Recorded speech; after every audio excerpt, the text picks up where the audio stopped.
শোণিতপুৰ জিলাৰ অন্তৰ্গত ঠেলামৰা আৰক্ষী থানা এলেকাৰ বেলচিৰিত দেওবাৰে সংঘটিত হয় এক ভয়ংকৰ পথ দুৰ্ঘটনা। উক্ত দুৰ্ঘটনাত এগৰাকী লোকৰ কৰুণ মৃত্যু হোৱাৰ লগতে আঘাতপ্ৰাপ্ত হয় 6 গৰাকীকৈ লোক। উল্লেখযোগ্য যে ঢেকিয়াজুলিৰ আলিশিঙাত অনুষ্ঠিত উত্তৰ পূৰ্বাঞ্চল ইষ্টেমাৰ পৰা তেজপুৰ দিশে গৈ থকা অৱস্থাত AS12BC 5672 নম্বৰৰ টাটা মেজিক বাহনখনে নিয়ন্ত্ৰণ হেৰুৱাই ঠেলামৰা আৰক্ষী থানা এলেকাৰ বেলচিৰিৰ 15 নং ৰাষ্ট্ৰীয় ঘাইপথৰ পৰা দ খাৱৈত বাগৰি পৰে। ফলত এগৰাকী লোকৰ মৃত্যু হোৱাৰ লগতে 6 গৰাকী লোক আঘাতপ্ৰাপ্ত হয় বুলি জনায় ঠেলামৰা আৰক্ষী থানাৰ ভাৰপ্ৰাপ্ত বিষয়া দিগন্ত শইকীয়াই। উক্ত দুৰ্ঘটনাত মৃত্যু হোৱা লোকজনৰ নাম আলালুদ্দিন বুলি জনা পৰা গৈছে।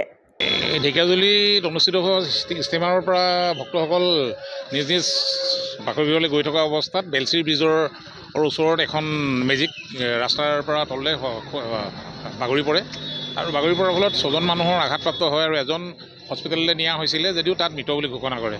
ঢেকিয়াজুলিৰ পৰা প্ৰশান্ত বৈশ্যৰ ৰিপৰ্ট, অসম আদিত্য। NKS হুণ্ডাইলৈ স্বাগতম। নৰ্থ ইষ্টৰ প্ৰথম GDSI 2.0 ফিচাৰ্ছ ডিলাৰ হৈছে NKS হুণ্ডাই। অত্যাধুনিক সা সুবিধাৰে তৈয়াৰী মষ্ট আপডেটেড হুণ্ডাই ডিলাৰ এতিয়া ডিব্ৰুগড়ত। আমাৰ NKS হুণ্ডাই ডিলাৰত open sales consulted room, customer ৰুমৰ লগতে পুৰণি গাড়ীৰ এক্সচেঞ্জ ফেচিলিটিও ৰখা হৈছে।